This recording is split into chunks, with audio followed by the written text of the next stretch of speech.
Bonjour chères coureuses et chers coureurs, mon nom est Yves Lefrançois de coursapied.ca et je suis avec Daniel Rioux, qui est le fondateur de coursapied.ca, les kinésiologues, et aujourd'hui nous allons parler d'échauffement. En fait, vous avez déjà vu certainement ou vous-même eu l'expérience que lorsque vous allez faire une séance d'entraînement, que ce soit une séance d'intervalle ou n'importe, ou une sortie de course à pied, les premières minutes sont tout le temps un peu plus difficiles. On sent que le cœur a de la misère à prendre son battement normal, comme on pourrait dire, et on arrive à un moment donné où ça devient plus facile.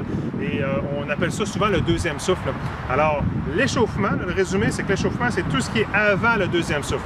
Quand on est dans le deuxième souffle, puis on est vraiment performant, alors tout ce qui est avant, ça s'appelle l'échauffement. J'aimerais ça, Daniel, que tu puisses nous expliquer au juste à quoi ça consiste à faire un bon échauffement, puis c'est quoi au juste physiologiquement un échauffement.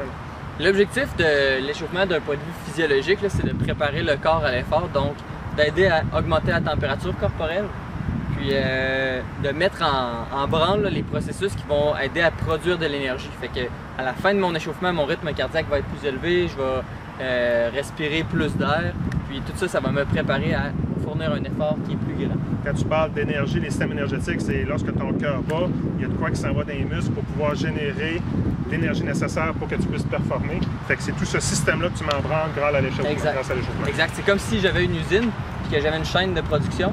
Ben là, moi, c'est comme les premières minutes sur ma chaîne de production. Peut-être ça va un peu moins vite, puis après ça, on prend notre rythme de croisière. C'est exactement la même chose dans le corps. Une bonne image. D'accord.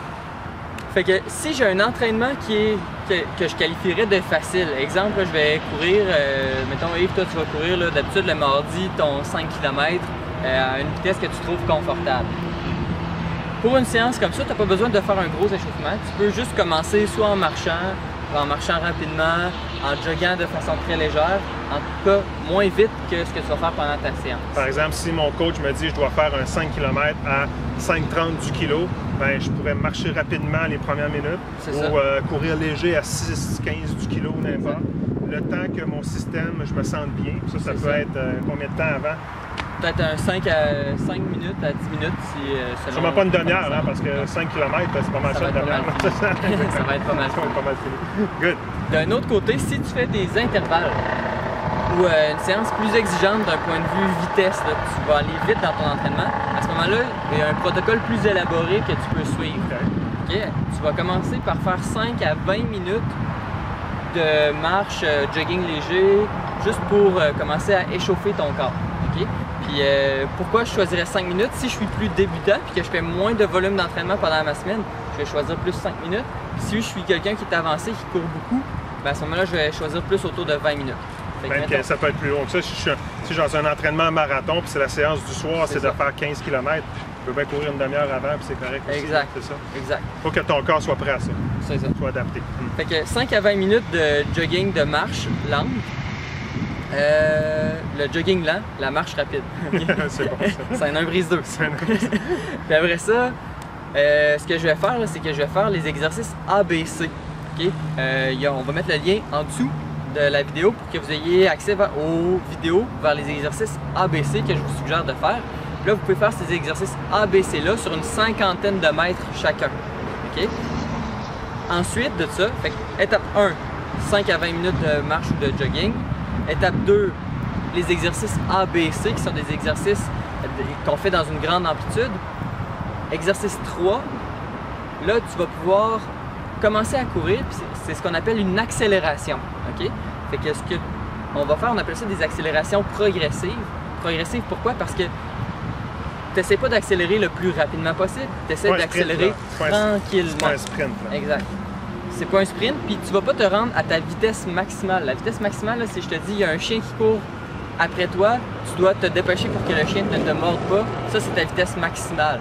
Okay? Tu dois pas te rendre à cette vitesse maximale-là pendant ton échauffement. Tu vas essayer de te rendre un peu proche, tu vas courir un peu plus vite que ce que tu fais d'habitude, mais tu vas pas te rendre à ta vitesse maximale. L'objectif, c'est poursuivre l'échauffement. Exactement, c'est de terminer l'échauffement puis d'habituer le corps à avoir une plus grande amplitude de mouvement. Parce que plus tu vas vite, plus ta foulée est ample. Donc ton pied va aller plus loin derrière, ton genou va monter plus loin devant. C'est facile de comprendre aussi que si on va trop rapidement dans ces accélérations-là, ben on va dépenser trop d'énergie, on ne sera pas optimal lors de la séance qui est la séance réelle qu'on veut faire. C'est ça. Fait que si Faut pas s'épuiser, en fait. Je veux faire mes 5 accélérations. Ce que je vais faire, c'est que je vais commencer ma première accélération. Je vais accélérer sur une cinquantaine de mètres. Puis au bout des 50 mètres, je vais atteindre une vitesse qui est peut-être autour de 80% de ma vitesse maximale.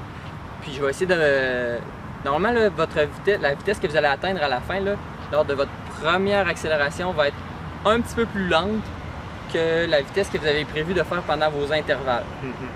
Fait que là, la deuxième accélération, par exemple, si admettons ton intervalle, c'est 10 fois une à 100% VAM, ben, de faire ta première accélération à 80% de ta VAM. C'est ça. Les derniers quelques secondes sont à 80% de ta VAM de ton accélération, c'est adéquat. Exact. Puis après ça, ta deuxième accélération, tu vas peut-être la faire jusqu'à 90% VAM. Troisième accélération, 100% de ta VAM. Quatrième accélération, 110. Puis cinquième accélération, 110-115% VAM. Okay? C'est graduel dans la vitesse lorsque c'est l'unique accélération et sur la quantité d'accélération. Exact. C'est ça. Exact. Fait que si je récapitule l'échauffement, il y a 4 parties. Je vais marcher ou jogger lentement. Ensuite, je vais faire mes exercices ABC. Ensuite, je vais faire mes accélérations. Puis ensuite, ben là, je vais être prêt à commencer mon entraînement puis à faire mes intervalles ou ma sortie rapide. Excellent, excellent. Donc, ce qu'on va faire, en fait, là, on voulait expliquer c'était quoi l'échauffement.